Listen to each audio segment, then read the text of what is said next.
বিজ্ঞ উলামায়ে কেরামগণ বলেছেন, তুমি যদি আল্লাহর নৈকট্য পেতে চাও, তুমি যদি আল্লাহর নৈকট্যশীল বান্দা হতে চাও, তাহলে 4টি কাজ শেষ না করে কখনোই রাতে ঘুমাবে না।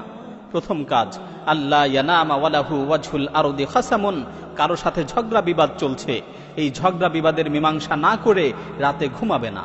কারণ তোমার মৃত্যুর ব্যাপারে তো কোনো গ্যারান্টি নেই।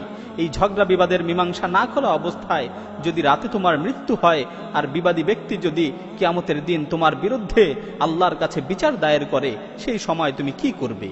দ্বিতীয় কাজ, লা ইয়ামবাগি লাহু আন ইয়ানামা ওয়া ক্বাদ বাকিয়া আলাইহি ফারদুম মিন ফারাইদিল্লাহ, কোনো ফরজ কাজ বাকি রেখে রাতে ঘুমাবে না। আল্লাহ তাআলা তোমার উপর যেই কাজগুলোকে ফরজ করেছেন সেগুলো আদায় না করে রাতে ঘুমাবে না। মনে করো এশার নামাজ, এটা একটা ফরজ বিধান, তুমি এশার নামাজ না পড়ে রাতে ঘুমিয়ে পড়লে, আর রাতে তোমার মৃত্যু হলো, তো তুমি এই ফরজ নামাজের ব্যাপারে আল্লাহর কাছে কি জবাব দিবে?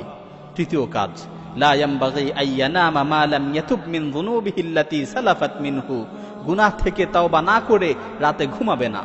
মনে করো তুমি দিনের বেলায় কোনো গুনাহ করেছো, আর তওবা না করেই রাতে ঘুমিয়ে পড়লে, মালাকুল মাউত যদি রাতের বেলায় তোমার কাছে চলে আসে, রাতে যদি তোমার মৃত্যুর সময় হয়ে যায়, তাহলে যত চেষ্টাই করো তওবা করার আর কোনো সুযোগ থাকবে না। চতুর্থ কাজ, লা ইয়ামবাগি আন ইয়ানামা হাত্তা ইয়াকতুবা ওয়াসিয়াতান সাহিহা, ঘুমানোর পূর্বে উত্তম একটি ওসিয়ত না লিখে ঘুমাবে না। কারণ তোমার মৃত্যুর তো কোনো নিশ্চয়তা নেই। রাতের বেলায় যদি তুমি মৃত্যুবরণ করো, তাহলে ওসিয়ত করার আর কোনো সুযোগ থাকবে না, তাহলে ওসিয়ত করার আর কোনো সুযোগ পাবে না।